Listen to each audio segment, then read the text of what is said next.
Despierta. Ahí.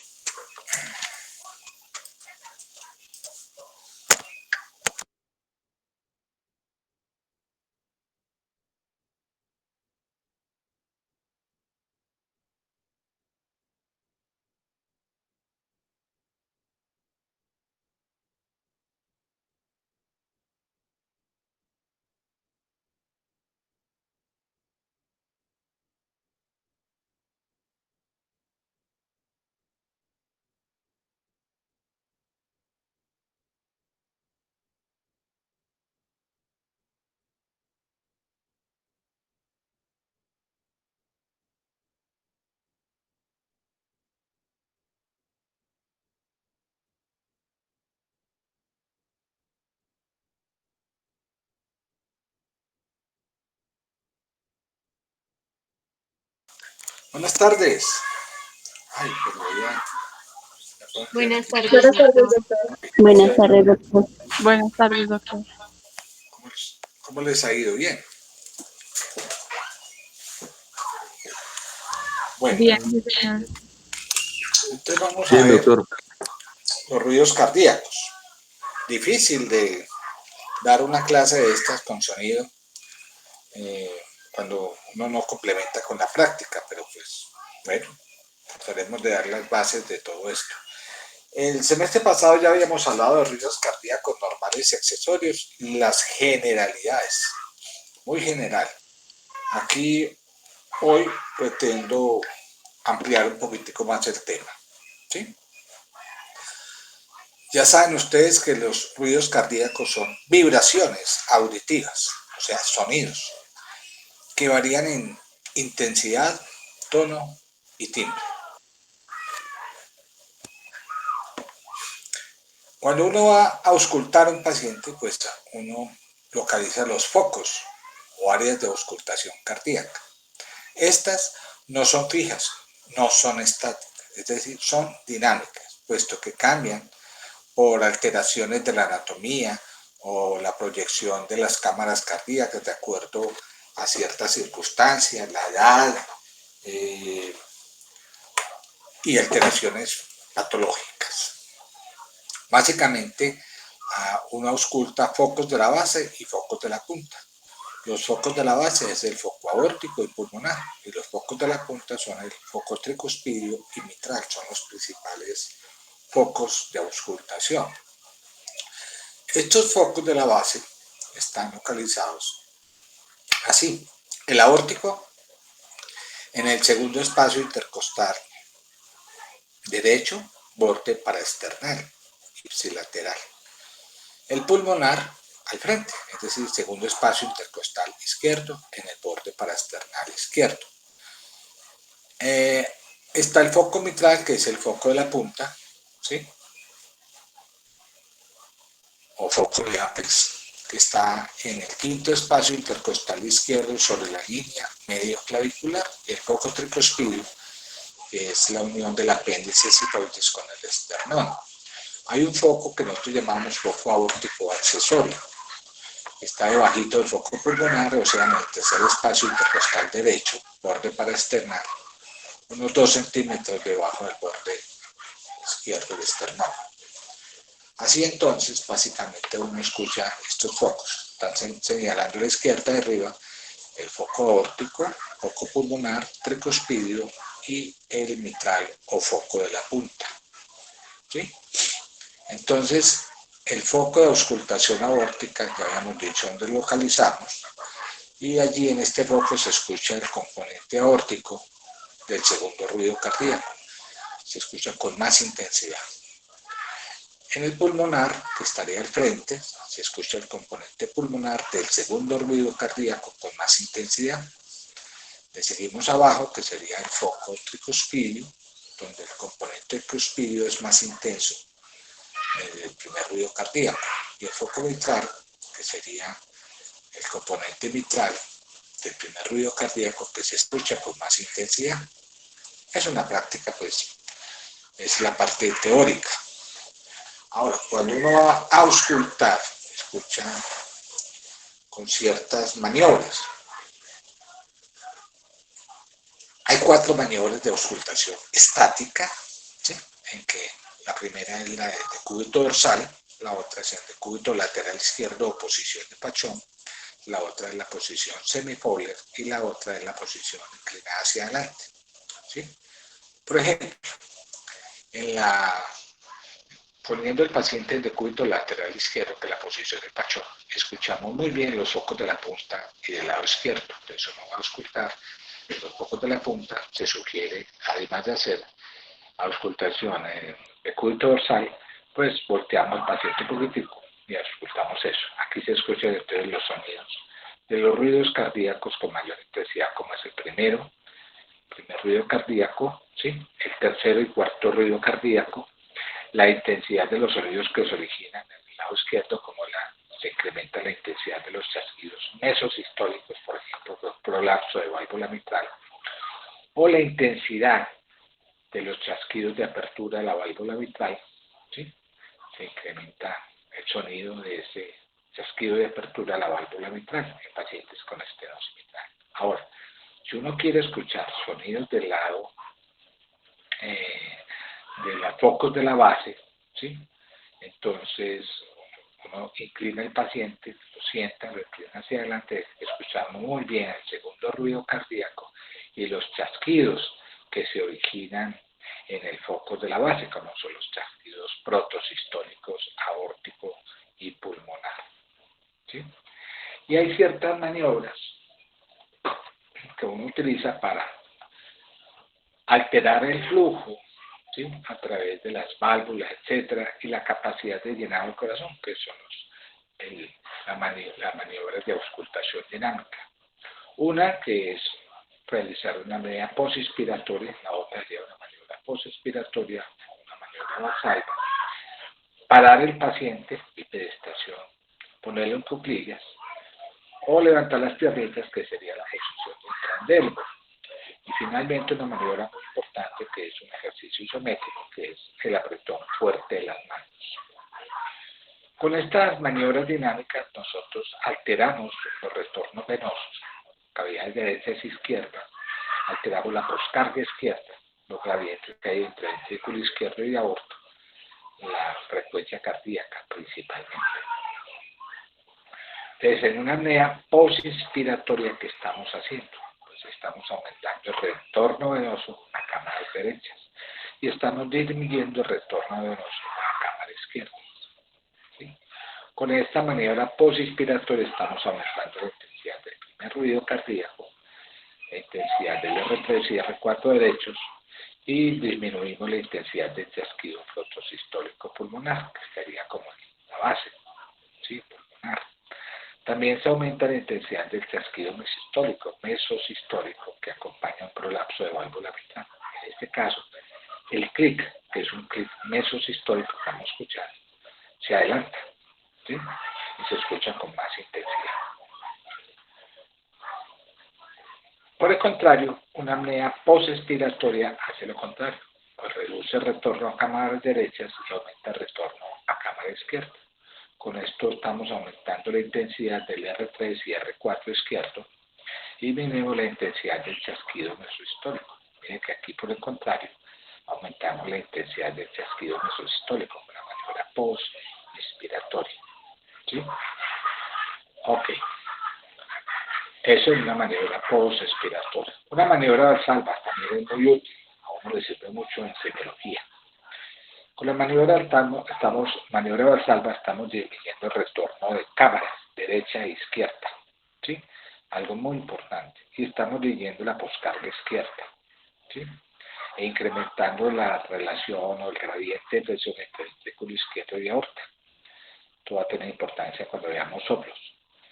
En este caso, pues estamos en esta maniobra intensificando el R1, intensificando el sonido del chasquido mesosistólico, es decir, el clic mesosistólico se adelanta.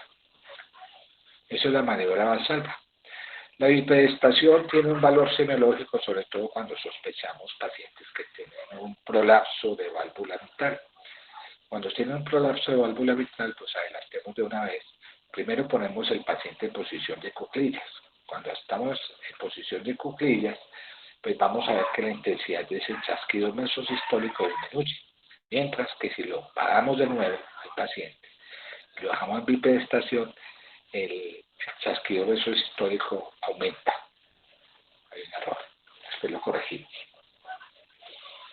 La maniobra de Trendelenburg, muy importante, porque esta maniobra aumenta el retorno venoso de cavidades izquierdas y derechas.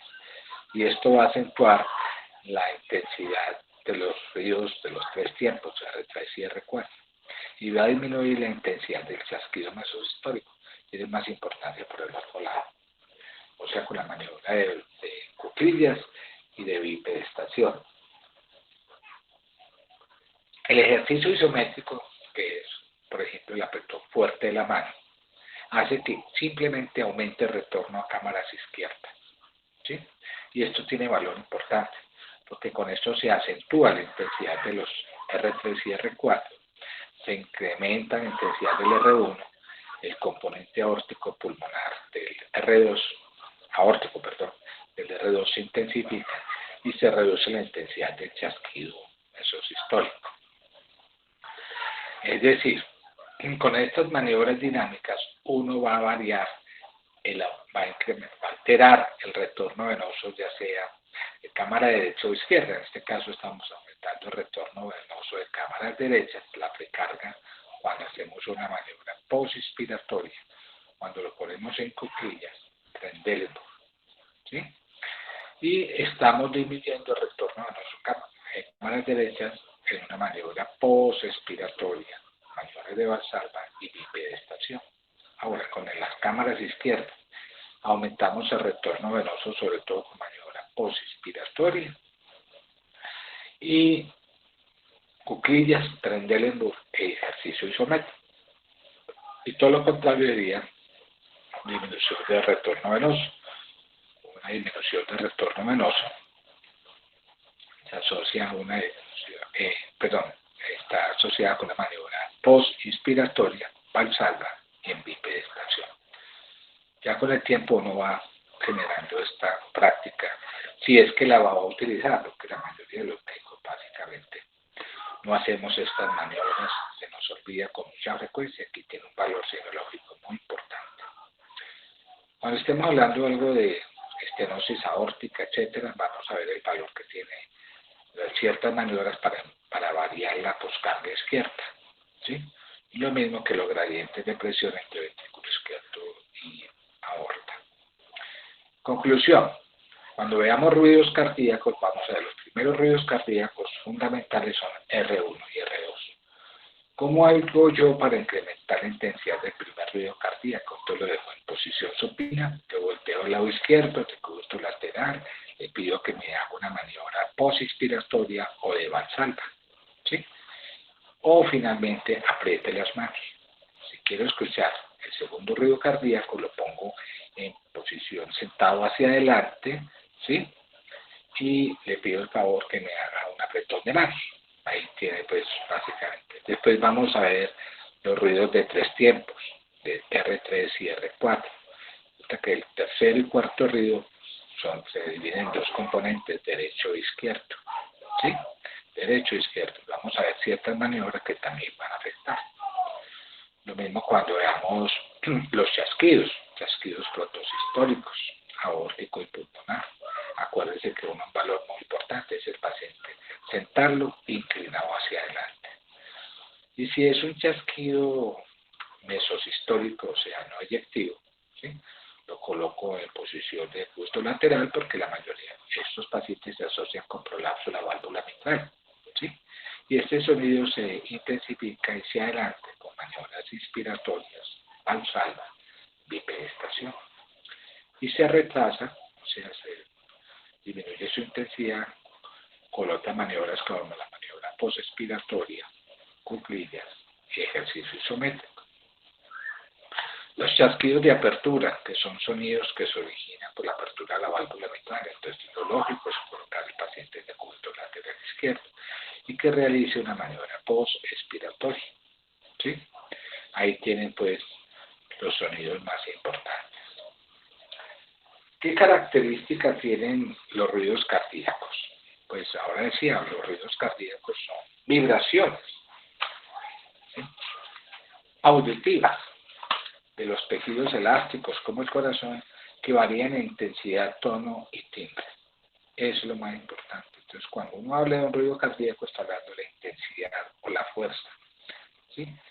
Y esto está relacionado con la amplitud de la vibración, ¿sí?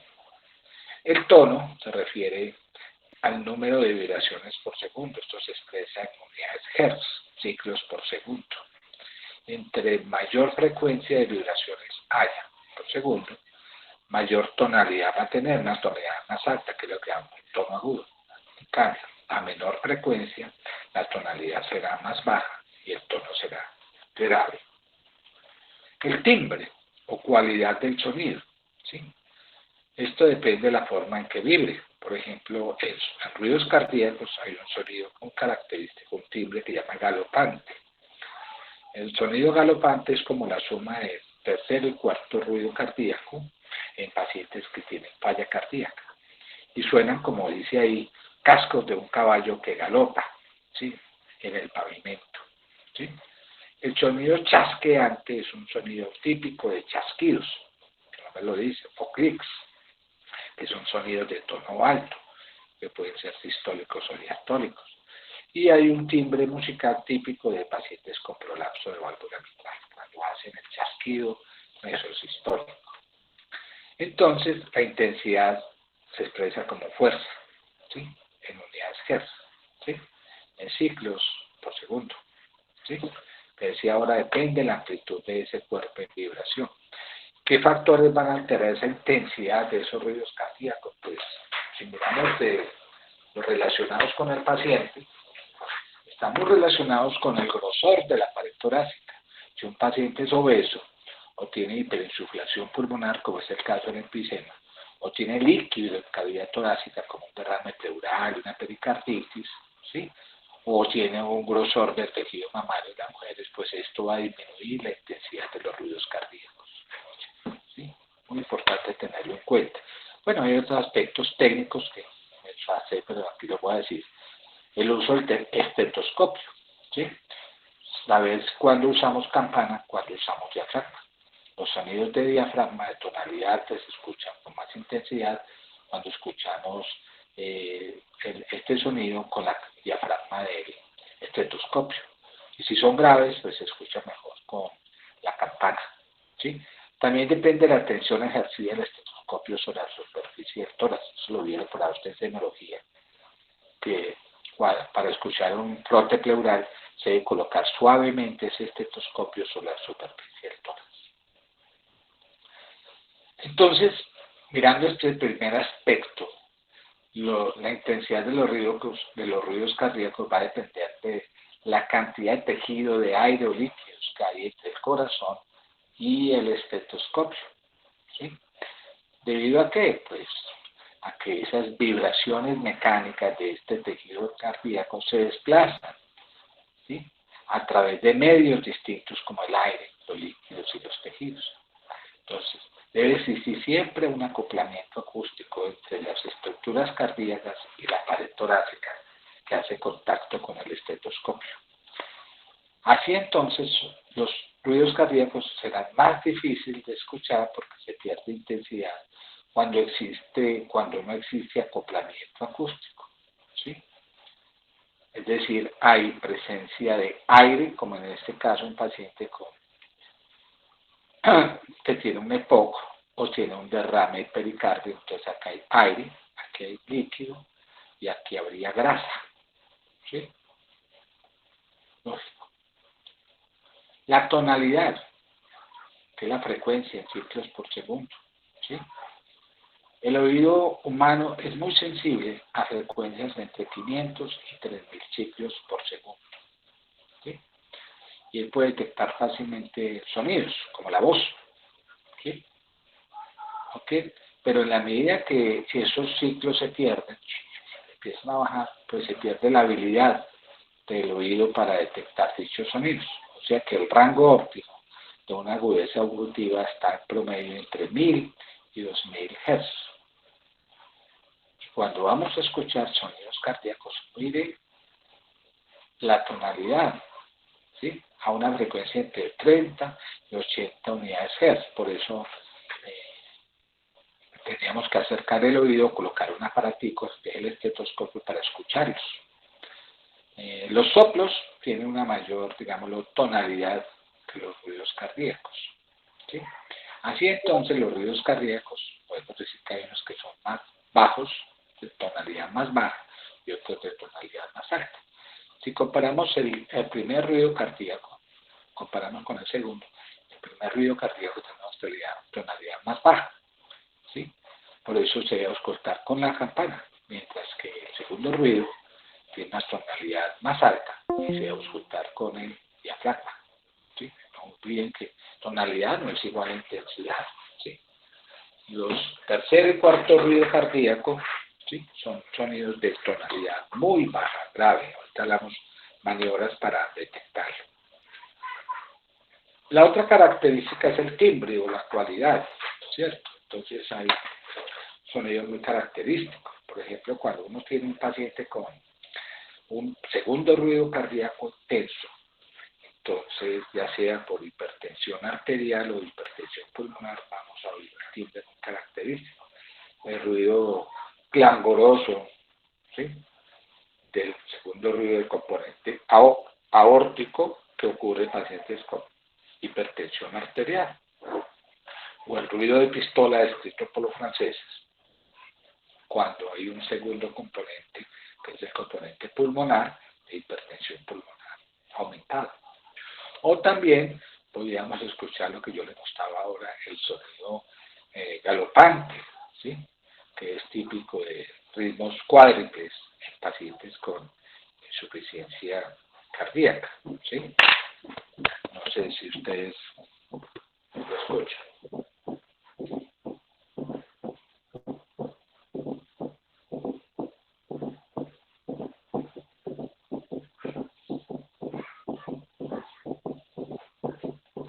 ¿Lo escuchan?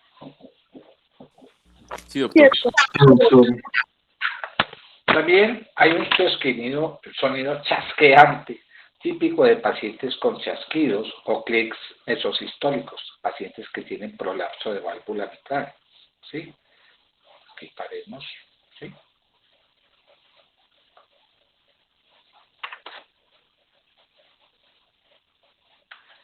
Como este pacientico, por ejemplo, este sonido, que es el llamado sonido chasqueante, no sé si suena. No suena, pero después les dejo. Ahí.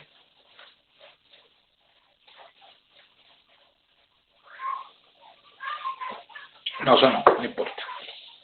Bueno. Entonces, decíamos que hay ruidos cardíacos normales. Los ruidos cardíacos normales, más importantes, son los ruidos cardíacos fundamentales. Lo primero que uno debe escuchar y describir. Y son el primero y el segundo ruido cardíacos. Ambos sonidos se encuentran separados por un espacio llamado pequeño silencio, en el caso entre R1 y R2. Y entre R2 y R1 estaría el de gran silencio, el silencio mayor. ¿Por qué? Porque entre el R1 y el R2 está la sístole. Y entre R2 y R1 está la diástole. Es decir, como la sístole es más corta normalmente que la diástole, entre R1 y R2 hay un pequeño silencio. ¿Por qué se originan estos ruidos cardíacos fundamentales? O sea, el R1, ¿sí?, y el R2, que son básicamente por cierre de válvulas. En el caso del R1, por el cierre de válvulas auriculoventriculares. Este es el ciclo cardíaco. Aquí se cierran las válvulas mitral y tricúspide. Primero cerrándose la válvula mitral y luego la tricúspide. Y el segundo ruido cardíaco también se cierra válvulas, pero en este caso las válvulas simultáneas, aórtica y pulmonar. Primero se cierra la aórtica, luego la pulmonar. ¿Sí? Entonces, el primer ruido cardíaco está determinado fundamentalmente por el cierre de válvulas auriculoventriculares. Y hay un componente final que es la apertura de válvulas sigmoideas y la salida de sangre por los grandes vasos. Cuando escuchamos esto, vamos a escuchar los llamados los chasquidos sistólicos, o sea que los chasquidos sistólicos están relacionados con el componente final del primer ruido cardíaco. El determinante más importante del primer ruido cardíaco es ese cierre de válvulas, aurículo ventriculares, ¿sí?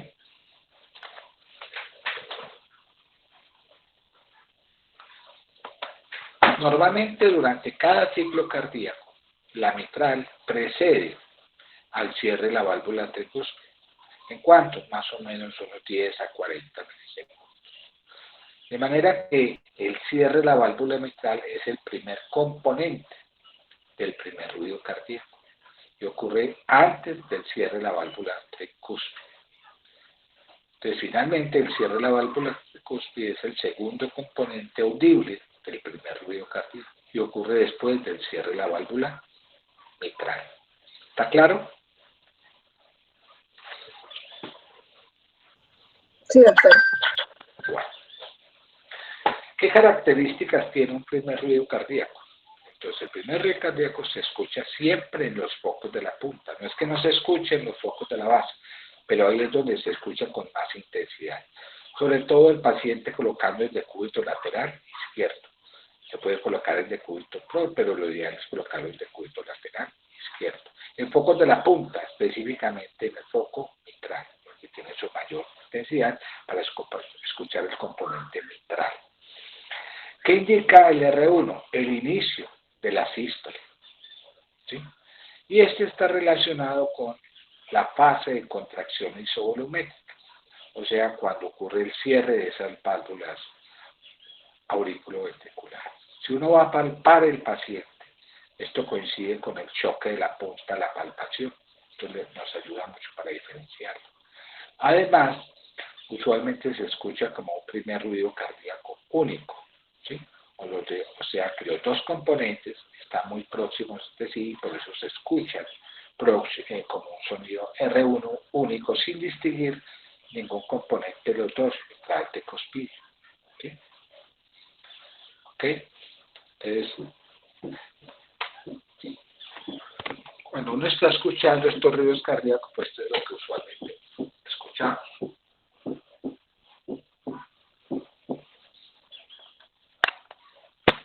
Ya después, con la práctica aprenderemos. ¿Qué maniobras estáticas y dinámicas intensifican el primer ruido cardíaco? Yo quiero oír muy bien el primer ruido cardíaco. Ustedes pueden hacer primero, lo colocan en decúbito supino, luego lo voltean un poquitico de decúbito lateral, le dice que haga una maniobra posinspiratoria o salva y que apriete las manos. Con todas estas maniobras estamos intensificando el primer ruido cardíaco. Esto sí lo deberían aprender con mucha más, a practicarlo el día que estén en práctica de sismología aplicada. ¿De qué depende la intensidad del primer ruido cardíaco? Bueno, de 4 componentes. De la posición de las válvulas auriculoventriculares al comienzo la sístole ventricular. Es quizás de las más importantes. La velocidad con que aumenta la presión de ese ventrículo izquierdo al inicio de la contracción isovolumétrica.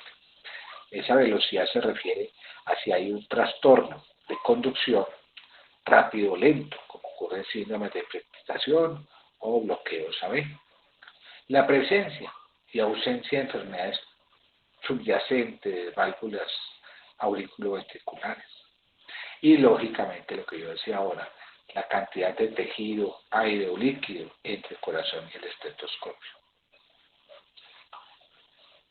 Respecto a la primera aspecto que hablé, la primera parte que vimos nosotros, decíamos que ese R1 depende de la posición de las valvas AB en el momento en que el ventrículo comienza a contraerse. De manera que si yo encuentro una valva en posición intermedia, ¿sí?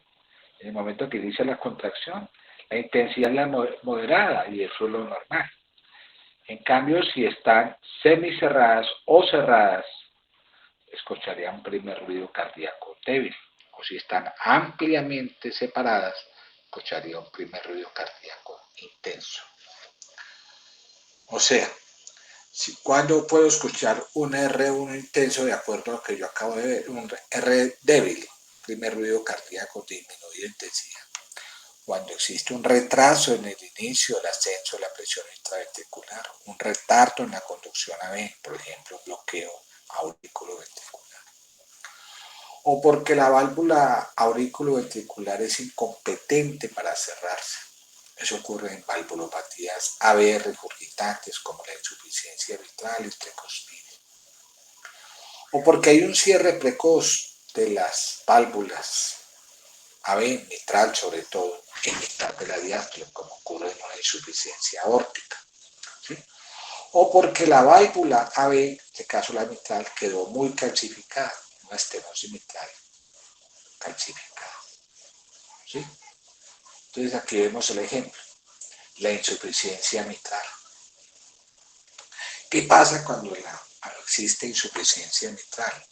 Pues hombre, hay una valvulopatía regurgitante. Ustedes ven la imagen, mire que el paciente va a empezar sístole, empieza la sístole y debería salir todo el flujo de sangre de los ventrículos a la aorta, pero parte de esta sangre que está en el ventrículo se regurgita hacia la aurícula izquierda.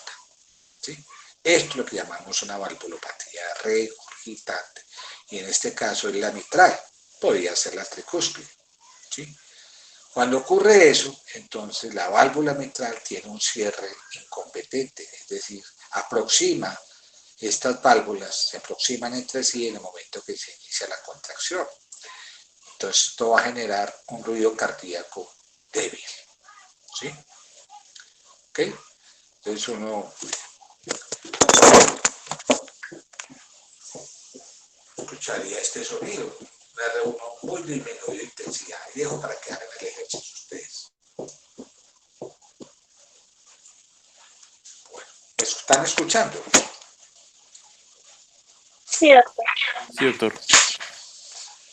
Eso es lo que ocurre en una insuficiencia mitral. También en una insuficiencia aórtica. ¿Pero por qué en una insuficiencia aórtica? Pues resulta que una insuficiencia aórtica también es una valvulopatía regurgitante. De la aorta hacia el ventrículo izquierdo al inicio de la diástole. ¿Sí? Al inicio de la diástole.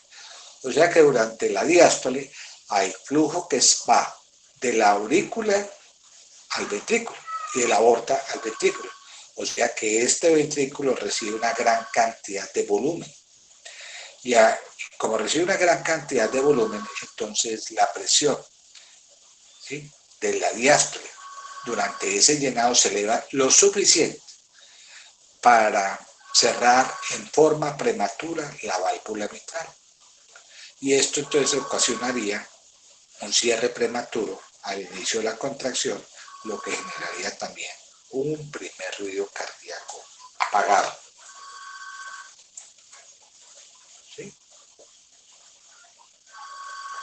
Entonces, tanto en la insuficiencia mitral como en la insuficiencia aórtica, el R1 está disminuyendo de intensidad, pero por causas distintas, como acabo de llamar. En este caso, por un cierre precoz de la mitral en mitad de la diástole.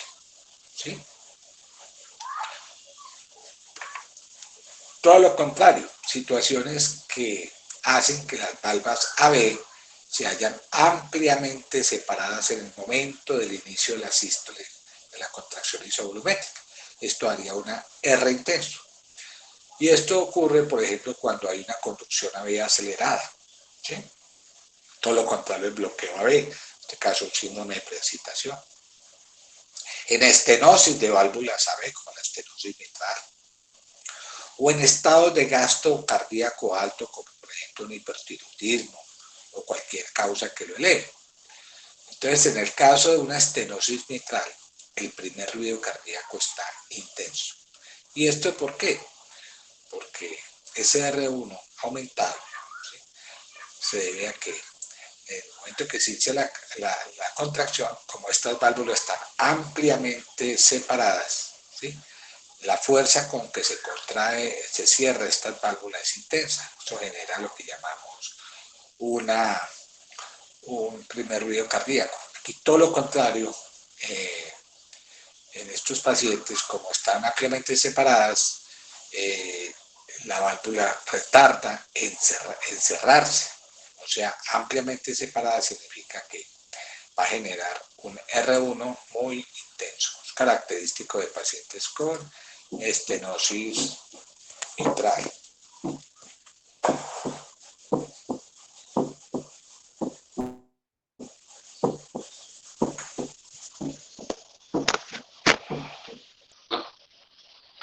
Bien, la otra causa que altera la intensidad del primer ruido cardíaco es la velocidad con que aumenta la presión en los ventrículos antes que este ventrículo comience a contraerse.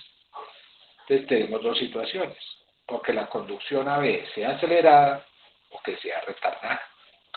Cuando es acelerada hablamos de los síntomas de preexcitación, como el síndrome de Wolff-Parkinson-White. En este caso vamos a escuchar un primer ruido cardíaco intenso, y en este otro, que es el bloqueo AV, vamos a escuchar un R1 débil, ¿sí? Débil.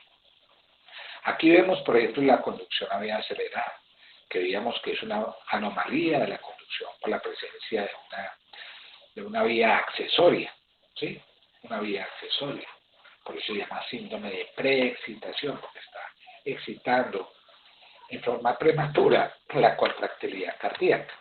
Entonces, como él lo encuentra, excita la contractilidad cardíaca, pues va a encontrar estas valvas ampliamente separadas en el momento que inicia la contracción, ¿sí?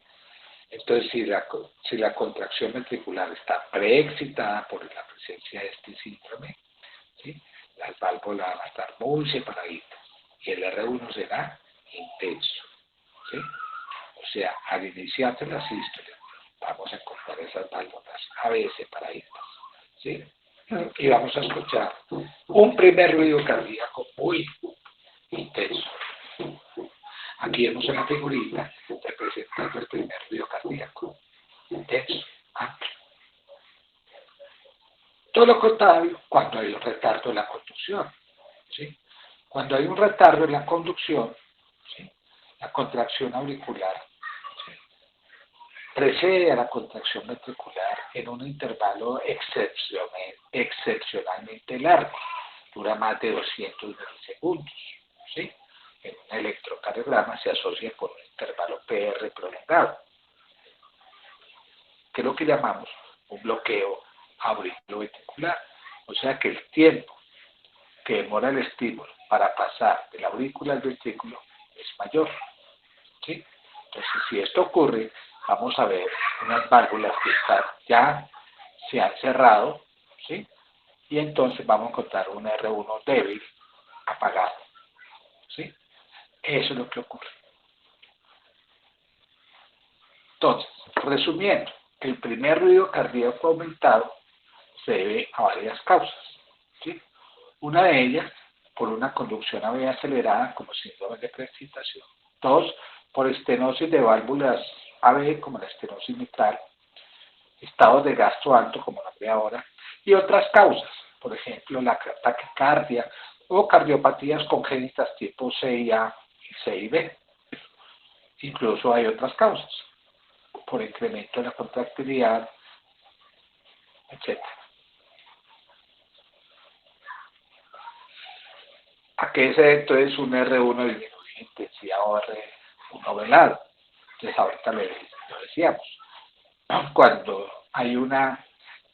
no hay una buena impedancia acústica, es decir, se interpone aire, líquido, gas entre el tórax y la cavidad torácica, ¿sí?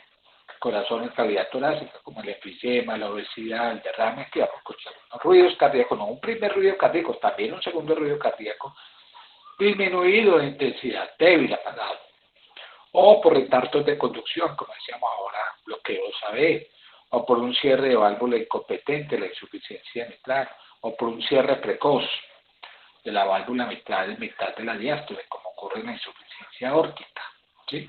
O una estenosis de la válvula mitral que está calcificada, ¿sí? Lógico.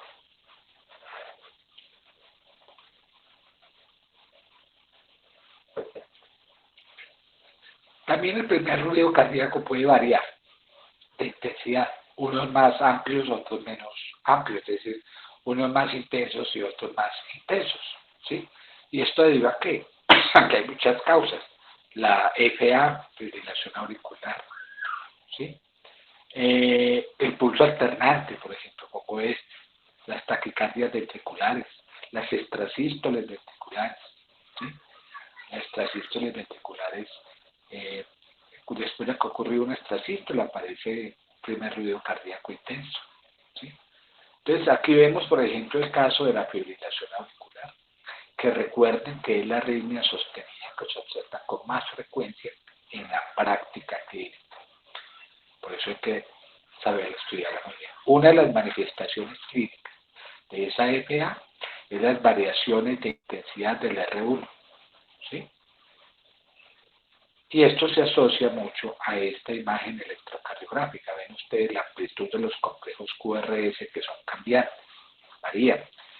Entonces, esto se va a asociar a eso, a variaciones de los sonidos en un paciente. Entonces, voy a poner esto, espero que lo escuchen bien. Bien, cómo el R1 cambia de intensidad, ¿sí? En este paciente que tiene una FA.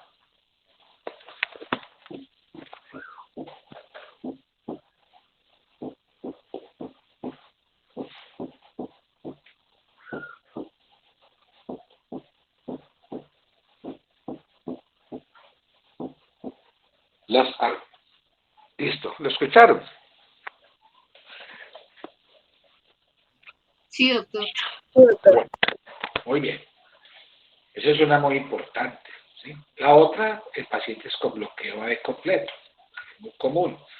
¿Por qué? Porque dependiendo de cómo esté la distancia de la onda P con el QRS, pues vamos a encontrar sonidos, primer ruido cardíaco. Si está muy próximo a esta onda P del QRS, vamos a encontrar un primer ruido cardíaco intenso. Aquí encontraríamos disminuido porque está muy separado y aquí todavía estaría más disminuido, ¿sí? Entonces, esto es lo que escucharíamos en pacientes con bloqueo AV.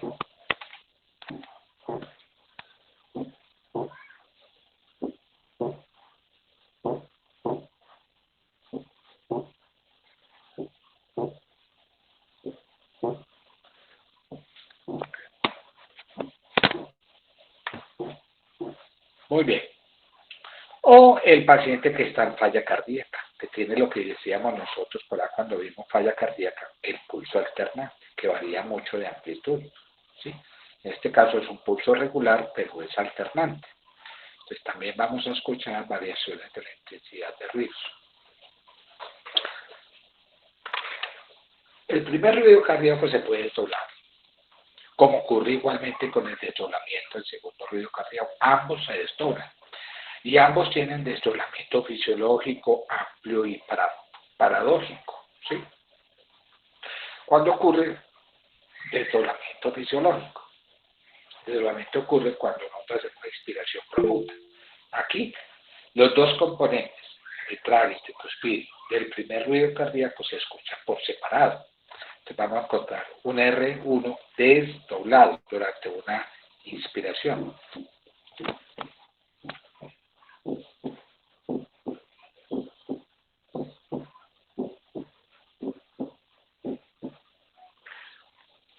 Esto se aprende muy bien y se escucha bien cuando uno ha escuchado más de 5.000 veces esto. Yo llevo toda la vida tratando de entenderlo cada vez más.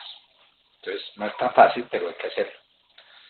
En cambio, durante una expiración, el R1 se escucha como un sonido único, es decir, los componentes mitral y tricuspidio se fusionan y se escuchan como un sonido único.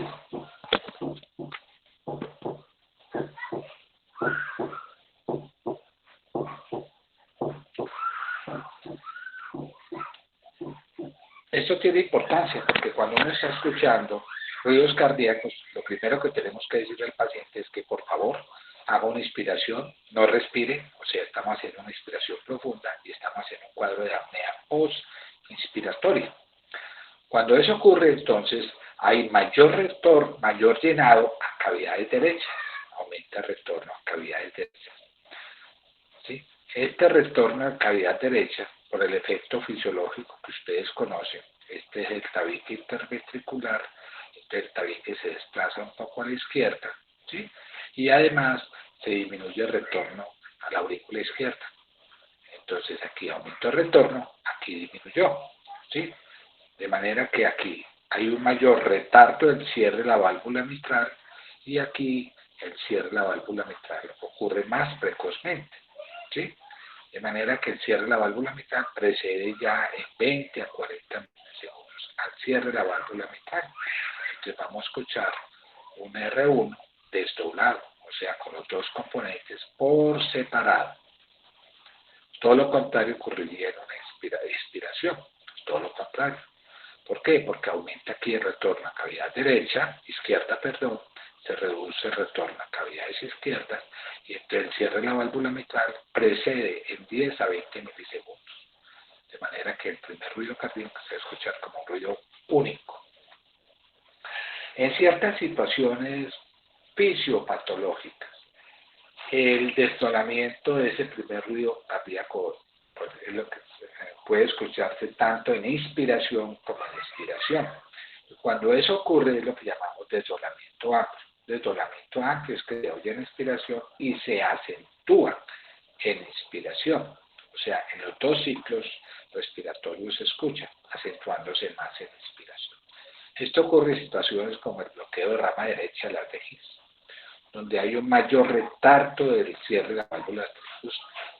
Entonces, como haya mayor retardo, ¿sí?, mayor tiempo de separación entre ambos, más de 40 milisegundos, el cierre de la válvula mitral precediendo el cierre de la válvula tricuspide.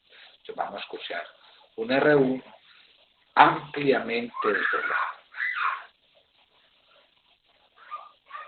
Y el paradójico, desdoblamiento paradójico, el primer ruido cardíaco, se dice que es paradójico porque se ausculta solamente en expiración. Mire que el fisiológico se escucha solamente en inspiración, aquí es paradójico, todo lo contrario.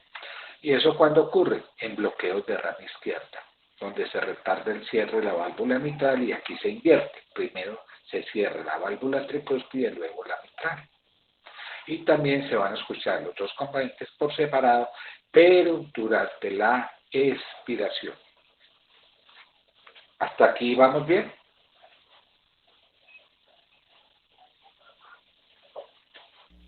Sí, señor. Sí, doctor. Bueno, ese es el primer ruido cardíaco. Este es el arte de saber examinar a un paciente. Luego viene el sonido más importante de la cardiología para los cardiólogos, que es el segundo ruido cardíaco. Decíamos que básicamente el determinante más importante es el cierre de las válvulas secundarias. Pero cuando uno ve un poquito la fisiología, recuerde que antes de que se cierren esas válvulas secundarias, se han abombado esos senos de Valsalva, ¿sí? O sea que existe un primer componente al final de la eyección, que es la fotodiástole, ¿sí? Pero el componente más importante es este, que no olviden ustedes, el cierre de la válvula secundaria. Y primero se cierra la válvula aórtica, luego se cierra la válvula mitral. Por eso el componente aórtico es el primer componente del segundo ruido cardíaco, seguido de un componente pulmonar que sería el componente audible del segundo ruido cardíaco. Entonces, si miramos acá, este sería los sonidos fundamentales, ya más ampliados. Entonces, aquí tenemos el primer ruido cardíaco, primero se cierra la válvula mitral, luego la tricuspide. Y en este caso, el segundo ruido cardíaco pues sería cierre de válvulas secundarias, aórtica y pulmonar. Primero la aórtica, luego la pulmonar. ¿Qué características tiene el segundo ruido cardíaco? Primero, no olviden, el ruido más importante en la auscultación cardíaca. El día que ustedes estén en una ronda de semiología, no olviden eso. Dos, ¿dónde se escucha? En focos de la base. No se escucha en la punta. Se debe escuchar idealmente el paciente en posición, sentado, inclinado hacia adelante. ¿Sí? Entonces, ¿qué me indica? El fin de la sístole, el inicio de la diástole. Y está asociado a ese cierre de válvulas secundarias. Usualmente se oye como R2 único, porque estos dos componentes, aórtico y pulmonar, están muy próximos entre sí. Por eso es que vamos a utilizar maniobras para identificar el desdoblamiento fisiológico. Entonces, no olviden esto. Las dos maniobras que intensifican el R2 son sentar el paciente, inclinarlo hacia adelante y pedirle que apriete las manos. Fácil, ¿no? ¿Está bien?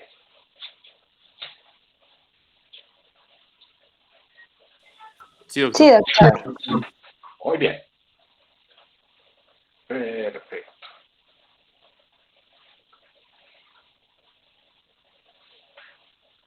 ¿De qué depende la intensidad del R2? Veíamos que habían factores que afectaban la intensidad del R1. Aquí la intensidad del R2 depende de dos factores, básicamente. De la impedancia vascular, o sea, la resistencia vascular al flujo. ¿Sí? La impedancia de la aorta y de las arterias. ¿Sí? De las arterias de conducción más importantes, estoy hablando. Y del grado de limitación de la excursión de la válvula sigmoidea.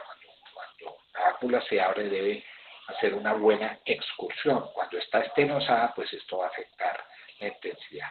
De manera que un segundo ruido cardíaco lo vamos a encontrar aumentado de intensidad o acentuado en situaciones en que hay un cierre más intenso de esa válvula sigmoidea, como ocurre en el paciente que tiene hipertensión arterial sistémica o en el paciente que tiene hipertensión arterial pulmonar.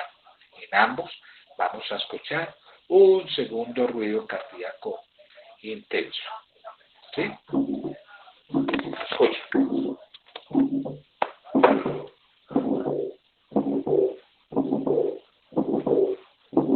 Bueno, ese sonido que está interviniendo ahí es un sonido de soplo, o sea que lo desaparezco mejor no lo escuchemos para no confundirnos.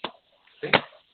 Bueno, entonces no olviden eso, que es cuando hay hipertensión arterial o pulmonar, escuchamos siempre un segundo ruido cardíaco. Y aquí doy de antemano varias cosas. Por ejemplo, ¿de qué depende la presión arterial pulmonar?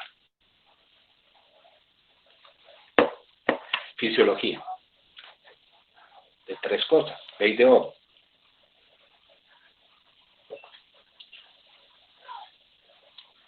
¿Quién recuerda? ¿De qué depende la hipertensión pulmonar?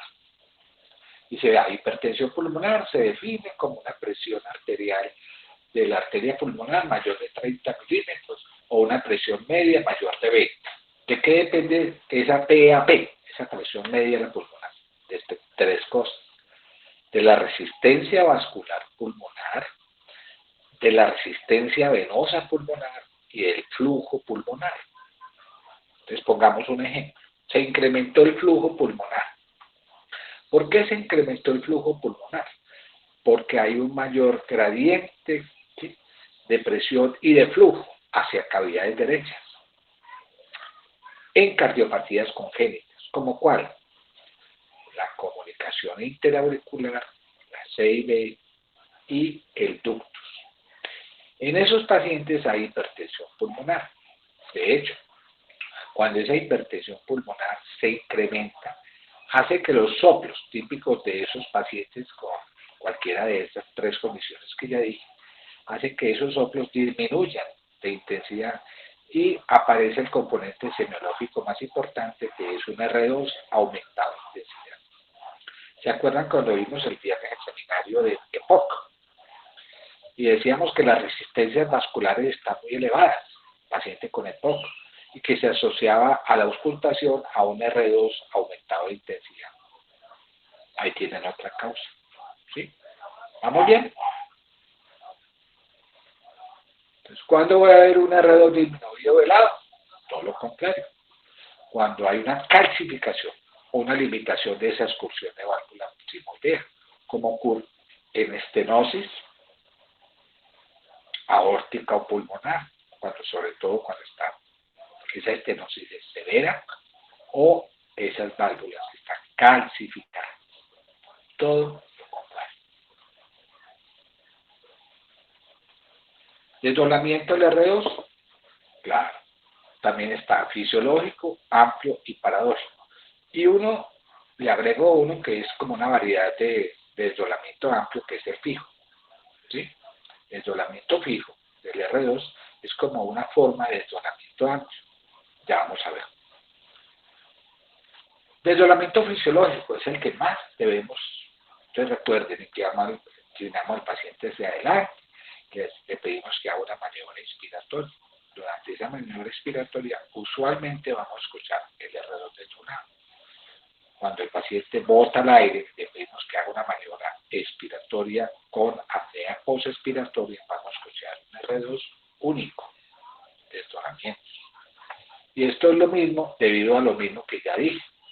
En inspiración, pues aumenta el retorno a cavidad derecha, se reduce el retorno a las cavidades izquierdas, ¿sí? Se retarda el cierre de la válvula pulmonar y el cierre de la válvula aórtica va a preceder, ¿sí? De una manera más, digámoslo, con mayor tiempo al cierre de la válvula pulmonar, ¿sí?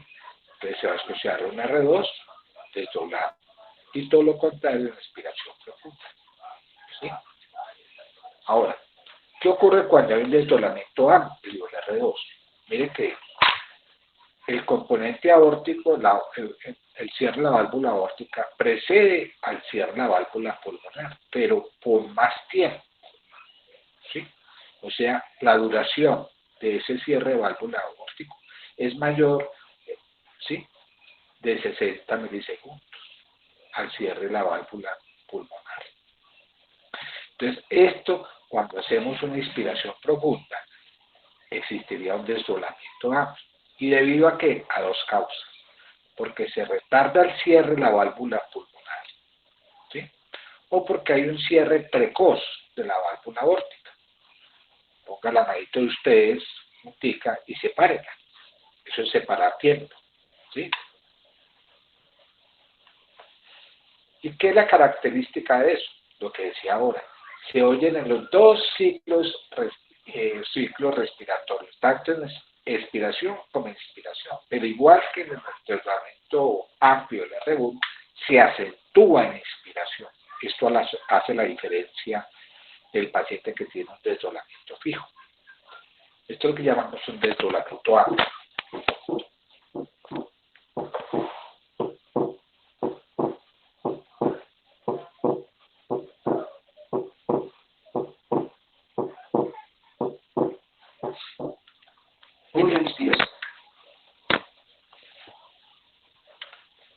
Entonces, el desdoblamiento amplio del R2, ¿sí?, como igual que lo que ocurre en el R1, se acentúa lo que es normal, es decir, se oye en expiración y se acentúa en inspiración. ¿A qué se debe? Ya decía, a un cierre precoz de la válvula aórtica o a un retardo en el cierre de la válvula pulmonar. ¿Cuándo ocurre cierre precoz de la válvula aórtica? Por ejemplo, una insuficiencia mitral o una CIB. ¿Sí? ¿Cuándo ocurre retardo en el cierre de la válvula pulmonar? Por ejemplo, un retardo en la conducción del ventrículo derecho, como ocurre en el bloqueo de rama derecha de la tejidas. O una sobrecarga de presión a ese ventrículo. Hay un retardo electromotriz, como ocurre en la estenosis pulmonar, por ejemplo, ¿sí?, o en la hipertensión pulmonar, que ya decíamos. O por una sobrecarga de volumen del ventrículo derecho, como ocurre igualmente en la CIB o en falla cardíaca. Acá vamos a ver desdoblamiento amplio del R2. ¿Qué haría el desdoblamiento fijo? ¿Sí? Es decir, cuando el intervalo, ¿sí?, entre el componente aórtico y pulmonar permanece muy amplio, igual que en el anterior. Pero aquí la diferencia es que se escucha tanto en inspiración como en expiración.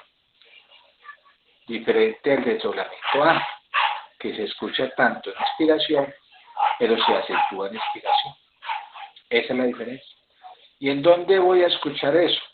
¿Sí? En ese desdoblamiento fijo, especialmente cuando hay un retardo del cierre de la válvula pulmonar, ¿sí? Y esto ocurre específicamente en pacientes con comunicación interauricular, ¿sí? Entonces no olviden, la CIB produce desdoblamiento amplio y la CIA produce desdoblamiento fijo, ¿sí? Por último, desdoblamiento paradójico del R2, igual como habíamos dicho, es paradójico porque se escucha solamente en expiración. Y eso lo vemos en muchas causas. Ejemplo, un bloqueo de rama izquierda de las vejigas, ¿sí? Entonces, estos pacientes con desdoblamiento fijo, paradójico, perdón, se deben a que se retarda el cierre de la válvula aórtica o hay un cierre prematuro de la válvula pulmonar. ¿Cuándo se retarda el cierre de la válvula aórtica? Como decía ahora, cuando hay un bloqueo de rama izquierda, o en estenosis aórtica, o en hipertensión arterial, o cardiopatía de punción de izquierda a derecha, como es el ductus, ¿sí? O también un cierre prematuro de la válvula pulmonar por insuficiencia tricuspidea. Ahí tienen las causas más importantes que producen desdoblamiento paradójico del R2, ¿sí? Entonces, tiene las mismas características, pero se escucha tanto en inspiración como en expiración. ¿Okay? Esos son los ruidos cardíacos fundamentales. Entonces, cuando uno va a escribir ruidos cardíacos, lo que escribe son los ruidos cardíacos fundamentales. ¿Cómo está el R1? ¿Cómo está el R2? Después pasamos a hablar de ruidos cardíacos anormales y accesorios, ¿sí? Ciertos eventos del ciclo cardíaco habitualmente no producen ruidos cardíacos, pero bajo ciertas condiciones, ya sean normales o inusitadas, se pueden generar vibraciones de suficiente intensidad para ser audibles. Es decir, en ciertos eventos del ciclo cardíaco se pueden encontrar sonidos cardíacos anormales o accesorios. Por ejemplo, la contracción auricular enérgica produce lo que llamamos un R4 o galope auricular, ¿sí?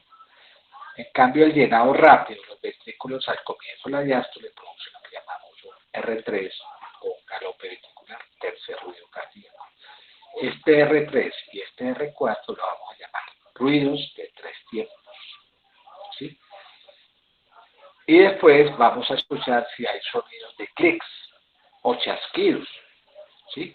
Y los chasquidos son sistólicos o diastólicos. Los primeros sistólicos son los dos que aparecen acá, que son los clics de eyección protosistólicos y los clics no eyectivos o chasquidos mesosistólicos. El primero relacionado con el componente final del primer ruido cardíaco, que es la apertura de las válvulas semilunares con distensión de los grandes vasos, ya lo había comentado, que es el componente final del primer ruido cardíaco. Y el segundo, que son los chasquidos mesosistólicos, que está relacionado con un descenso de la hojilla de la válvula mitral hacia la aurícula izquierda durante la sístole. Ya lo vamos a ver con detalle. Finalmente, la apertura de las válvulas AB, que normalmente no son audibles, pueden generar bajo ciertas circunstancias, por ejemplo, un paciente con estenosis mitral, el llamado chasquido de apertura. O sea que normalmente la apertura de la válvula mitral o tricúspide no debe ser audible, solo cuando hay una estenosis producirá lo que llamamos chasquido de apertura. Entonces aquí está lo que ya habíamos dicho, los ruidos de tres tiempos y los chasquidos. Ruidos de tres tiempos, R3 y R4. Ambos son sonidos diastólicos. El primero, que es el R3, viene aquí, también ocurre durante la diástole. Y el R4, que aparece por la contracción auricular. Ambos son diastólicos. Y los chasquidos, que pueden ser sistólicos o diastólicos. Sistólicos como chasquido protosistólico, sonido eyectivo, o sonido no eyectivo, que serían los que están en la mitad de la sístole, mesosistólicos. Y aparece otro, que es el chasquido, ¿sí? Que aparece que usted ve, chasquido de apertura, ¿sí? Que antecede al R3 y al R4. Siempre hay que mirar el ciclo cardíaco para recordar estos sonidos. Entonces vamos a ver estos sonidos anormales y accesorios, los vamos a ir en dos grupos. Ritmos de tres tiempos, que es el R3 y el R4, y los chasquidos. Empezamos con los ritmos de tres tiempos. El R4 lo llamamos galope auricular y el R3 lo llamamos galope ventricular. Tercero, cuarto ruido. Entonces empecemos con el cuarto ruido cardíaco, que es el galope auricular. Y este está relacionado con la fase de contracción auricular, ¿sí? aquí vemos un ecocardiograma y vemos como la aurícula, miren aquí, se está contrayendo de una manera enérgica, ¿sí? Porque este corazón es un corazón hipertrofiado, poco complaciente, entonces el llenado, ¿sí?, diastólico está muy disminuido, y ahí entonces la importancia de la aurícula en la contracción auricular para permitir un mayor llenado en caso de que haya dificultad para el llenado, ¿sí?, al final de la diástole, ¿sí?, el llenado que nosotros llamamos llenado pasivo. Recuerde que los llenados son llenado rápido, llenado lento o diastasis, y el llenado de la contracción auricular, que es el llenado activo. Entonces, si hay, por ejemplo, hipertrofia del ventrículo izquierdo o derecho, cualquiera sea, entonces la aurícula, ya sea izquierda o derecha, se tiene que contraer con mucha energía y entonces va a generar este cuarto ruido cardíaco. ¿Qué características tiene este R4? Es un sonido, como decía ahora, al final de la diástole, prehistórico. Es menos intenso que el R1 y es de tonalidad muy baja. Miren aquí la frecuencia de tonalidad entre 50 y 60 ciclos por segundo. Por eso siempre debe oírse con el receptor de campana, ¿sí?, no con el receptor de diafragma. En los focos de la punta, porque es allí donde aparece, se escucha, ¿sí?, ya sea derecho o izquierdo, ¿sí? Este sería como el cuarto ruido cardíaco.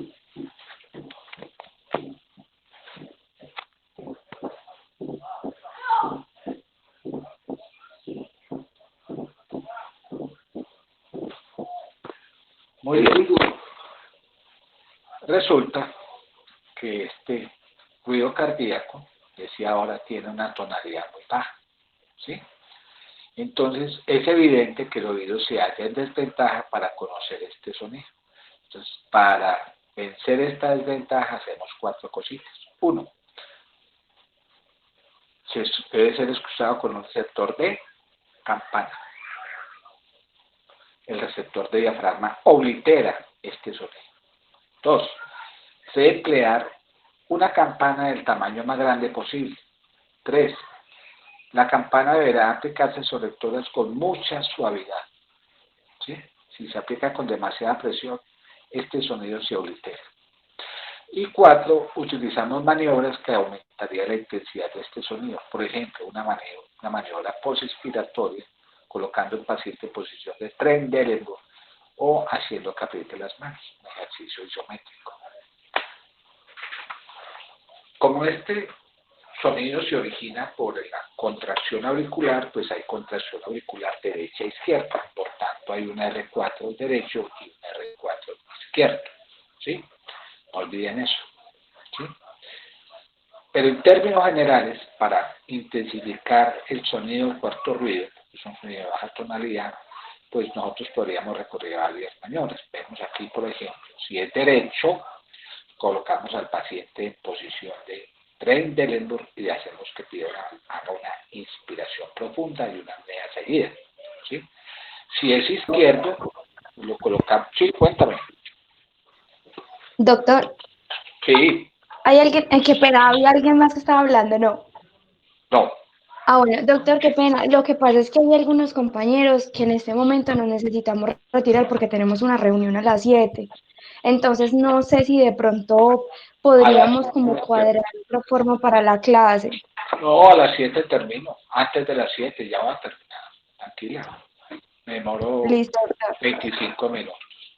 Si usted quiere Gracias. escuchar el R4 izquierdo, recuerde como es izquierdo, entonces lo coloca en decúbito lateral izquierdo, hace una maniobra posinspiratoria, ¿sí? Ahora, si usted quiere escuchar los dos sonidos, más sencillo todavía, permite que el paciente genere un ejercicio isométrico, apretón de manos y le levanta las piernitas. Son dos maniobras muy sencillas. La presencia de un cuarto ruido cardíaco es normal o patológico, ¿sí? Uno puede escuchar cuarto ruido cardíaco en pacientes seniles, sin ser patológico, lo que llamamos un R4 fisiológico, ¿sí? ¿Ok? Pero Mientras que no se demuestre lo contrario, la presencia de un cuarto ruido cardíaco siempre se debe considerar patológico, anormal. ¿Sí? Muy bien. ¿De qué depende entonces el cuarto ruido? Depende de la coordinación entre contracción auricular y el llenado activo. Que haya obstrucción, ¿sí?, nula o escasa, del orificio AB en donde se origina. Estas dos circunstancias hacen que desaparezca el ruido cardíaco en varias circunstancias, ya lo vamos a ver. Por ejemplo, en esta primera situación, en pacientes con FA, y en pacientes que tengan una estenosis mitral. En la estenosis mitral, la fibrilación auricular, vamos a escuchar. Entonces, definitivamente, para que aparezca un ruido, cuarto ruido cardíaco, ¿sí?, debe haber una contracción auricular enérgica, ¿sí?, en caso de que exista una alteración de la distensibilidad ventricular. ¿Sí? Así entonces, si tengo un paciente que tiene una fibrilación auricular, como está mostrando esta imagen tan bonita, o resonancia que está, que está así, una resonancia que está mostrando la aurícula izquierda contrayéndose, pero con una contracción asincrónica, como ocurre en un paciente que tiene fibrilación auricular, entonces se pierde esa coordinación entre contracción y llenado. Entonces el R4 no aparecería en estas circunstancias cuando hay una FA. O lo mismo ocurriría cuando hay una obstrucción, ¿sí?, en el lado donde se origina el ruido. Por ejemplo, un paciente con estenosis aórtica, ¿sí?, si hay una obstrucción de la válvula, una estenosis mágica, ¿sí?, va a impedir la entrada de ese flujo sanguíneo al ventrículo de una manera adecuada, de manera que no se escucharía un cuarto ruido cardíaco. En cambio, sí aparecería cuando hay una contracción enérgica, ¿sí?, por la alteración de la distensibilidad, que sí aparece. Y eso ocurre, por ejemplo, en pacientes que tienen hipertrofia concéntrica, que lo vemos, como la aurícula se contrae con mucha fuerza para vencer ese obstáculo. Entonces, en términos generales, el cuarto ruido cardíaco aparece cuando hay una sobrecarga de hemodinámica de presión, en casos de que haya una hipertrofia concéntrica por alteración de la distensibilidad. Son ventrículos rígidos que tienen distensión al llenado, ¿sí?, donde se afecta la fase de llenado pasivo, y entonces la contracción atrial, que es activa, tiene que mejorar esto contra ese ventrículo que es rígido. Ahí aparece. ¿Entendieron? Entonces, Sí, doctor. causas patológicas que producirían un cuarto ruido, pues cualquiera causa, la más importante, que altere la distensibilidad, por ejemplo, una hipertrofia ventricular, ya había, ¿cierto?, concéntrica, la estenosis aórtica, la estenosis pulmonar, que inducen esa hipertrofia, porque es una sobrecarga de presión, lo mismo que la hipertensión arterial o pulmonar, ¿sí? Ahí tenemos las causas más importantes del cuarto ruido cardíaco. Muy bien, el tercer ruido cardíaco, o también llamado ¿qué?, galope ventricular. ¿Y con qué está relacionado? Pues en el ciclo cardíaco, con el llenado rápido de los ventrículos, el llenado rápido, el llenado pasivo rápido al comienzo de la diástole, ¿sí? Este tercer ruido cardíaco también es un ruido menos intenso que los ruidos fundamentales de tonalidad muy baja. Por eso debemos tener todas las precauciones de escucharlo con el receptor de campana, aplicarlo suavemente y utilizar ciertas maniobras para intensificar ese sonido, ¿sí? ¿Y cuáles maniobras? Las que yo había comentado acá, ¿sí? Por ejemplo, una maniobra de apretón de manos intensifica los sonidos tanto el R3 como el R4, ¿sí? Poner el paciente en prendélico igual que R4, ¿sí? Y hacer las mismas maniobras. Si yo quiero escuchar el R izquierdo, lo pongo en decúbito lateral izquierdo y pido que haga una maniobra inspiratoria. Si quiero escuchar muy bien el lado derecho, pues hago una maniobra inspiratoria, ¿sí? ¿Es normal o patológico? Lo mismo que en el caso del cuarto ruido. Entonces, es normal escucharlo en niños, en adultos jóvenes, sin ser patológico, ¿sí? Y es patológico la mayoría de las veces. Por eso, hasta que no se demuestre lo contrario, la presencia de un cuarto ruido cardíaco siempre será anormal. ¿Sí? ¿De qué depende este tercer ruido cardíaco? Lo mismo, alteraciones en las propiedades físicas del ventrículo receptor, una alteración por sobrecarga de volumen, ¿sí? Que es la más importante. Por eso, cuando hay sobrecarga hemodinámica de volumen, por ejemplo, una insuficiencia aórtica, ¿sí? Que hay una sobrecarga de volumen durante el llenado rápido, por hipertrofia excéntrica, estos pacientes tienen una distensibilidad aumentada y ese incremento, ¿sí?, del flujo sanguíneo durante el llenado rápido hace que se genere el tercer ruido cardíaco. Así entonces, si yo tengo una valvulopatía regurgitante, como insuficiencia mitral tricuspidia o insuficiencia regurgitante de válvulas sigmoideas, vamos a encontrar un R3 presente. O porque el corazón se dilató y una hipertrofia excéntrica, muy dilatada, como ocurre en miocardiopatías dilatadas, isquémicas. O cortocircuitos de izquierda a derecha, CIA, etc. Finalizando este concepto de los ruidos de tres tiempos, uno puede ver cómo en pacientes que tienen frecuencia cardíaca rápida, la contracción auricular R4, ¿sí?, se superpone a la fase de llenado rápido ventricular, es decir, se fusionan y producen un ruido de suma o galope de suma, ¿sí? Es decir, el R3 y el R4 se fusionan en mitad de la diástole, produciendo este sonido galopante que ustedes ya habían oído.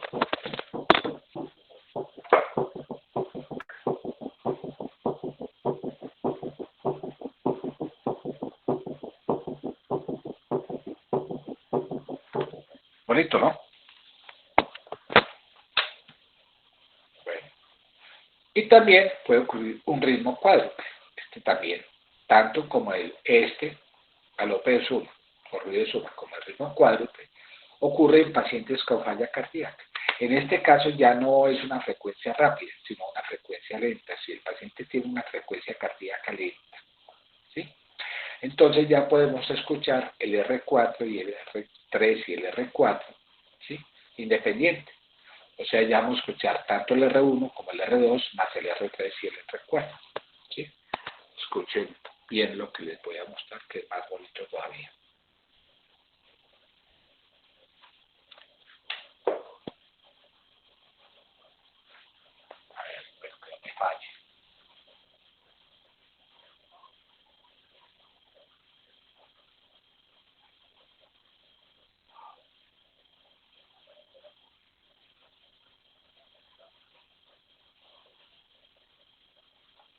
Bueno, yo luego lo corrijo. Doctor, una pregunta. Sí. ¿Cómo puede existir ese ritmo 4? O sea, ¿podría existir una cardiopatía concéntrica y excéntrica en el mismo corazón, pero en No, diferentes campos? no, es cuando el corazón está muy dilatado, como es el caso de un paciente que ha claudicado, que está en falla cardíaca, una falla cardíaca aguda. Entonces, uno de los signos semiológicos de la falla cardíaca aguda es el sonido de galope, ritmo de galope, ¿sí? Eso es lo que vemos en los pacientes, sobre todo cuando tienen frecuencias cardíacas lentas, por un bloqueo asociado, lo que sea, ¡pam!, los pacientes aparecen eso, pero tiene una cardiopatía estructural de base. O sea, conclusión, tanto el galope de suma como el ritmo cuádruple se escuchan en pacientes que tienen falla cardíaca, insuficiencia cardíaca severa, ¿sí? Por último, los chasquidos históricos. Recuerden que los chasquidos tanto son sistólicos como diastólicos. Entonces vamos a ver los chasquidos históricos, que son dos: protosistólicos al inicio de la sístole y mesosistólicos en mitad de la sístole. Los chasquidos protosistólicos o ruidos de expulsión ocurren durante la fase de eyección rápida ventricular. La fase de eyección, al inicio de la eyección, se llama protosistólico. O sea, coinciden con la apertura de las válvulas seminulares y la distensión de los grandes vasos. Esto está relacionado con el componente final del primer ruido cardíaco, ¿sí? Que es el componente más importante de estos pacientes. ¿Qué características tiene? Son sonidos, como decía ahora, protosistólicos, de tono alto, Por tanto, deben escucharse con un receptor de diafragma. Y se escuchan en los focos de la base, o sea, aquí. ¿Por qué? Porque los sonidos protosistólicos son aórtico y pulmonar. Por eso hay que inclinar el paciente hacia adelante, que es la mejor manera semiológica. Aunque también se puede escuchar en el paciente en bipedestación. Entonces, los chasquidos obedecen a dos causas, aórtica o pulmonar, por eso se llaman chasquidos protosistólicos aórtico y pulmonar, o también chasquidos o ruidos de expulsión. Entonces, son aórticos y pulmonares, no olviden eso. Se deben escuchar en focos de la base, con el paciente inclinado hacia adelante. Si es aórtico, en el foco aórtico. Si es pulmonar, en el foco pulmonar. ¿Sí? ¿Ok? Entonces, ¿cuáles son las etiologías de un chasquido protosistólico aórtico? O sea, ruido de expulsión. Generalmente por una estenosis aórtica de origen congénita, o una válvula aórtica cúspide, o una dilatación del tronco aórtico, por ejemplo, una hipertensión arterial. Cualquiera de estas tres causas pueden generar ruidos de expulsión aórtica. ¿Sí? Ruidos de expulsión. Ahora, los de pulmonar, pues ahora decía, se escuchan en foco pulmonar con el paciente inclinado hacia adelante, especialmente en el foco pulmonar o incluso en el foco aórtico accesorio. ¿Sí?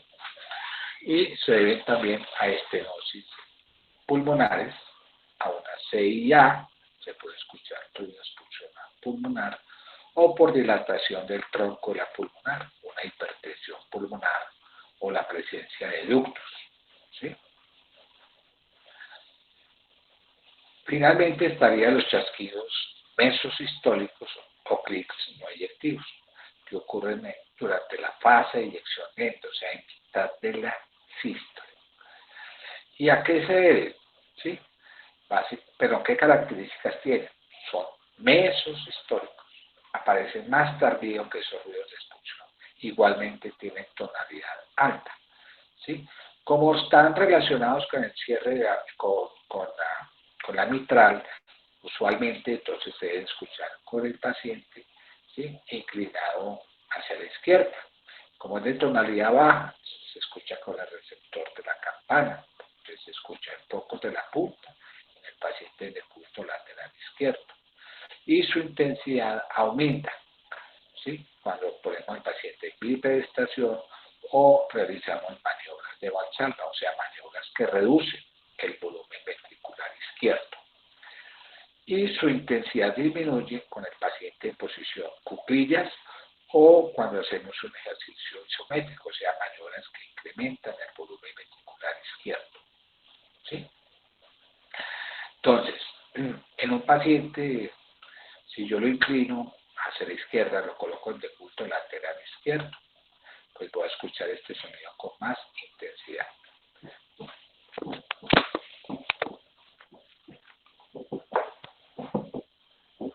Ahí apareció.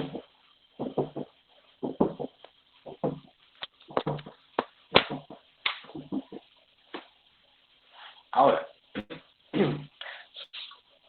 ¿qué maniobras pueden reducir el volumen ventricular izquierdo? Ahorita lo decía. Maniobras que hacen que se adelante el ruido cardíaco. Si lo adelante, pues se reduce la intensidad. Se adelante, adelantar es que se corre de aquí, en la mitad, hacia el R1. Entonces, como lo adelanta, entonces esas maniobras que aumentan la intensidad, estas maniobras que reducen el volumen ventricular izquierdo, hacen que aumente la intensidad del chasquido. Es una maniobra que más usamos, es la maniobra de Valsalva. ¿Sí? Ahora, maniobras que disminuyen la intensidad del chasquido, la posición de cuclillas, por ejemplo. ¿Sí? Mire aquí estamos aumentando la intensidad del chasquido y aquí la estamos disminuyendo. Por eso es que es muy útil coger el paciente y hacer dos maniobras, en cuclillas y paradito. En cuclillas se reduce la intensidad del sonido del chasquido. Y si lo pongo en bipedestación, se incrementa la intensidad de ese chasquido. ¿Sí? ¿Cuál es la etiología de esto? Un prolapso de la válvula mitral. ¿Sí?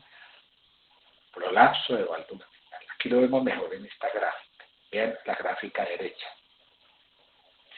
Y mire que en esos pacientes, durante la sístole, la válvula prolapsa más de lo usual. Esto es lo normal. Esto es un cierre normal. La válvula no tiene por qué prolapsarse.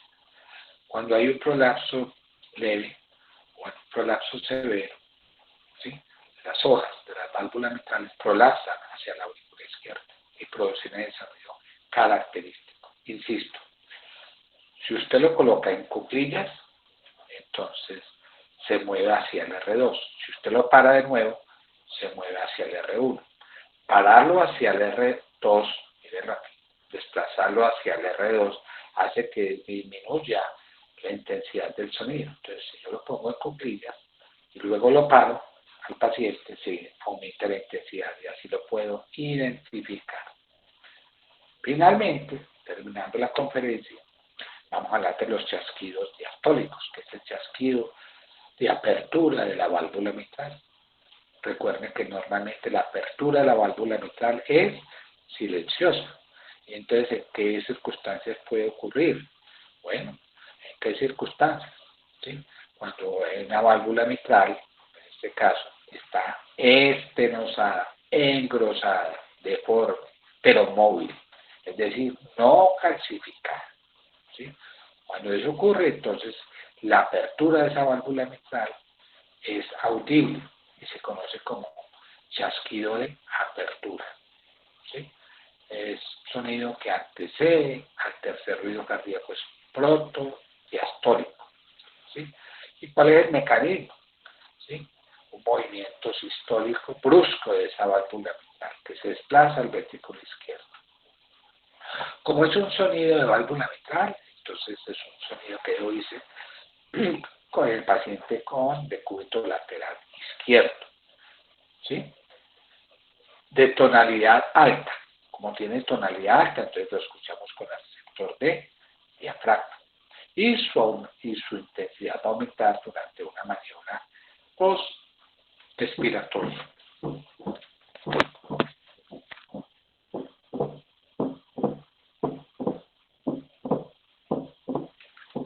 Es el chasquido de apertura de la válvula mitral.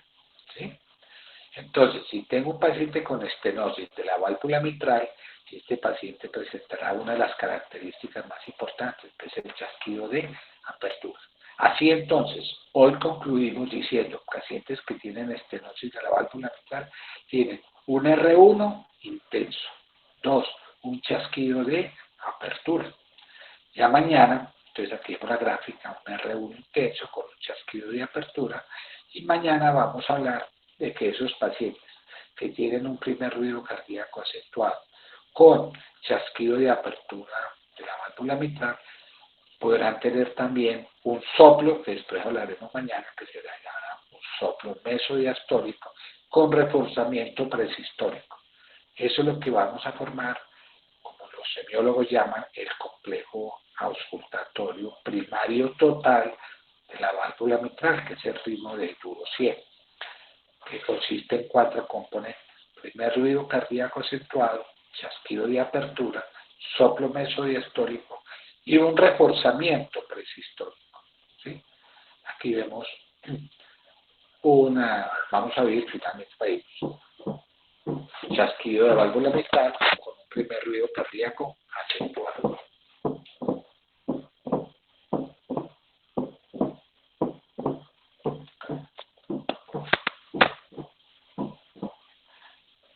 Perdón, aquí escucharíamos el soplo unido a ello.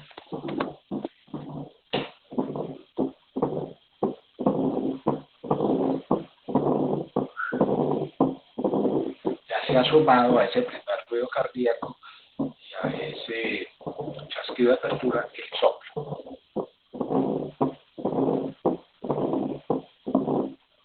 Sí, eso es el listo. Y aquí están los 4 componentes.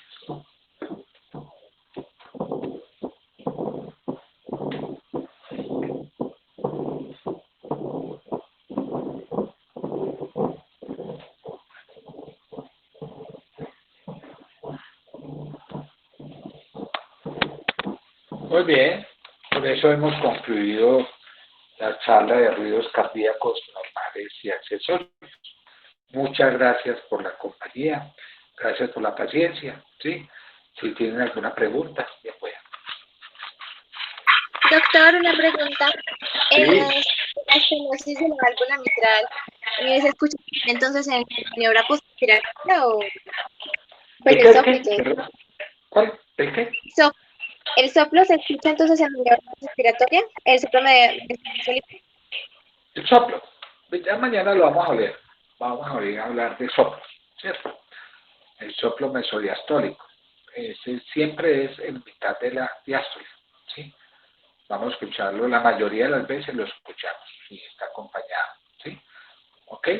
Y de hecho, esto es lo que uno debe buscar cuando sospechamos que un paciente tiene una estenosis de la válvula mitral. Ahora, ¿cuándo sospecha usted que un paciente tiene una estenosis de la válvula mitral? En un paciente que ha tenido, cuando joven, sufrió lo que llamamos una fiebre reumática. Y cuando ya tiene unos 10, ha pasado 10 o 15 años de esa fiebre reumática, le queda una secuela, que es la estenosis de esta válvula. Entonces uno ve a los 25, 30 años el paciente llegando con síntomas usuales de estenosis de válvula mitral, y entonces va a escuchar uno este soplo.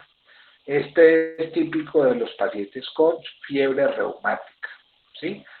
Por eso es que se dice que la fiebre reumática al inicio produce cierta sintomatología como las artritis, ¿sí? Etcétera, etcétera, y finalmente compromete el corazón.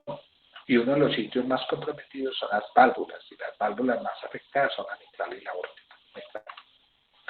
Entonces de ahí sale el dicho de que la fiebre reumática lame las articulaciones y muerde el corazón, porque es la secuela de las secuelas más graves que tiene la fiebre reumática, ¿sí? Inicialmente el paciente puede hacer signos de insuficiencia mitral con lo que nosotros llamamos a hablar de algunos soplos que pueden acompañar a insuficiencia mitral, etcétera. Pero cuando ya están ante los 25 y 30 años hacen los signos de estenosis de la válvula mitral. Esto es lo que usted va a ver. Esto se veía hace mucho tiempo, yo lo veía con relativa frecuencia cuando estudiaba medicina. Ya cada día se ve menos con los tratamientos, con los antibióticos que pues han disminuido el uso, la prevalencia de esta enfermedad, la fiebre reumática. Pero siempre hay que buscarla. Y a veces tenemos la fortuna de encontrar un pacientico por allá en rondas de senología y ver estos pacientes así. ¿Sí? ¿Está bien? ¿Aló? Sí, doctor. Pues, Sí, doctor. Listo. ¿Alguna otra pregunta? ¿Les gustó? Ya lo demás que se peguen a estudiar en su casita y aprendan a escuchar soniditos para que el día de mañana pasen las rondas y aprendan harto, ¿sí? Esto es muy importante. Ahorita uno no le da tanto valor como estudiante, pero cuando ya está arriba en clínica, ay María, si tienen que volver a repasar esto todos los días.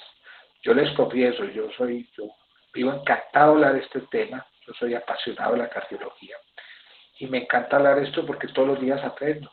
Recuerde que uno está permanentemente olvidando lo que aprendió. Por eso hay que aprender todos los días, recordar todos los días lo que se le olvidó. El buen médico no es aquel que se sepa lo último de las journals, ¿sí? Sino aquel que recuerde todo lo que se le ha olvidado, porque un edificio se cae por sus bases. ¿Vamos? Listo, Gracias, doctor. doctor. Gracias. Entonces mañana vemos soplos cardíacos, que será complemento de esos sonidos cardíacos. ¿Sí? Bueno, muchas gracias. Un feliz día. Gracias, Gracias, doctor. doctor. Feliz noche. Que los bendiga. Se cuida mucho. Hasta luego, doctor.